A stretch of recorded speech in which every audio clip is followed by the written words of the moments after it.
Naglatag na ng plano ang Quezon City LGU para sa ikatlong State of the Nation address ni Pangulong Ferdinand R. Marcos Jr. sa Lunes. Ang MMDA naman, walang planong magsuspende ng number coding sa araw ng SONA. Si Ryan Lasiga sa report live. Ryan?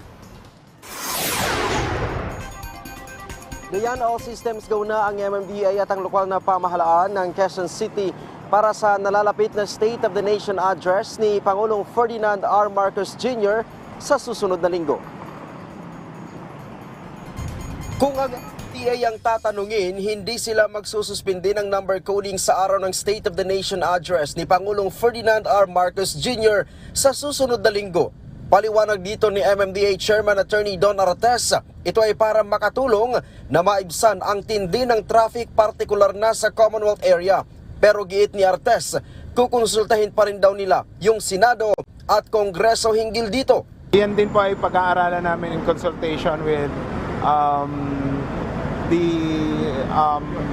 hierarchy ng Senate and House of Representatives. Pero po ako po ang tatanungin nyo, hindi po ako magsususpend ng number coding dahil additional vehicle po yan sa karsada na mas lalo po makakadagdag sa pagbigat ng daloy ng traffic dahil tayo po ay magsasara nga po ng karsada. Para matiyak naman ang maayos na biyahe ng mga motorista, magpapakalat ang MMDA ng mahigit 1,000 traffic personnel sa araw ng SONA. Sa mga susunod na araw ay ilalabas na daw ng MMDA ang traffic rerouting plan para sa SONA.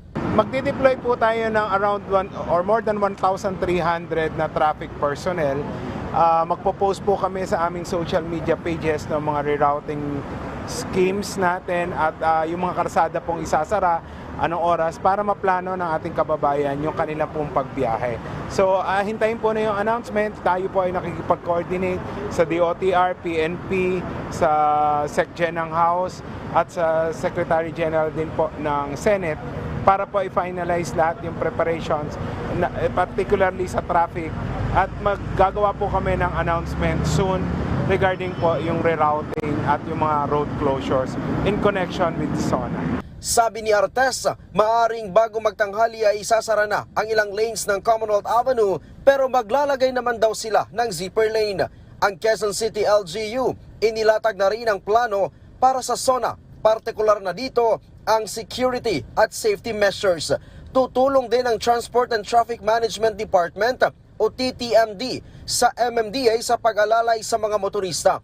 Pinayuhan naman ng Quezon City LGU ang pro at anti-administration demonstrator na makipag-ugnayan sa Department of Public Order and Safety o DPOS para sa kanilang permits para sa mga isasagawang kilos protesta.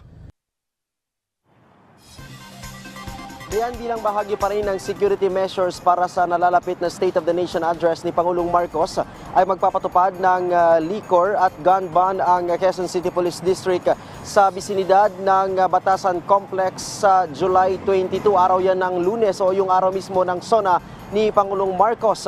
Ikakasa rin ang yung interagency meeting ng Armed Forces of the Philippines, Philippine National Police at PNP bilang paghahanda rin sa mga mabibigyan ng permit na makapagsagawa ng kilos protesta sa araw ng SONA. Dayan.